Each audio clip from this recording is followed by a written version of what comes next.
Presidential historian. It's so nice to have you with us this morning. Much, Give us a little sense in the scale of looking at the Obama girls related to some of the other struggles, public struggles that some of the other presidential daughters had.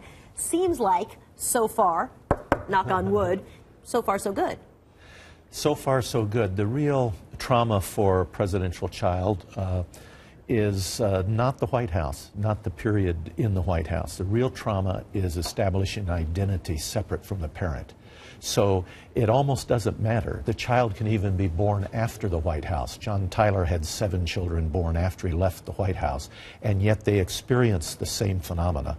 Their upbringing, their life will not be normal. You try your best to make it normal, as the First Lady says, but it isn't going to be normal. They're under a microscope. And also today, under a microscope, is the President's inaugural speech, which people are picking through. Some people said they loved it. Some people said it did not extend an olive branch. What did you think?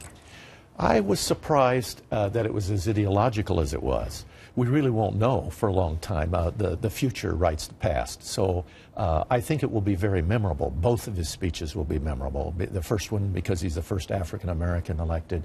I noticed he used language, it was very interesting to me, that we owe a lot to our founding documents. He referred to the founding documents, not the founding fathers, because the founding documents say all men are created equal. The founding fathers owned slaves. He didn't quite live out that dream, and it's been a process ever since. Let's play a little bit of what he said, because I do think that the constant looking back to the Constitution was a very strong theme in his speech yesterday. Let's play that. We hold these truths to be self-evident, that all men are created equal,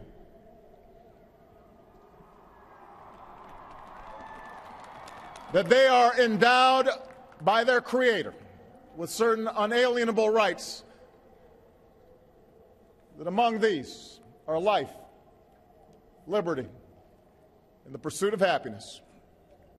And with that, he sort of launched into not an olive branch, he launched into, here's the preparation for the fight ahead for the next 4 years. Is that how you saw it? I saw it as almost a campaign speech for 2014, that we need Congress, we need to get this thing done.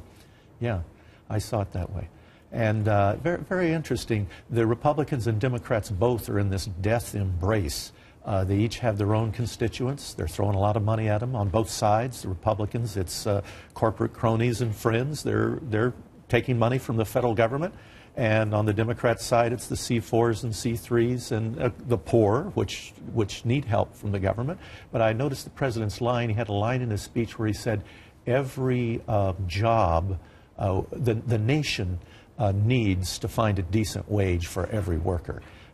Really? You know, there's supply and demand. There's a new role for government, and it's a more active role. Is that a role for government, or could that be read as that is the American dream, that is the promise of America, which is people who come from nothing in a generation can become something, which is, as you well know, very unusual in many other countries, right? America is the place where that story is possible, and elsewhere it's really not. That's right, and I guess you could interpret it either way, and that's the debate. That's the debate. Will it be the role of government, or will it be supply and demand in the natural market? Doug Wead is author of the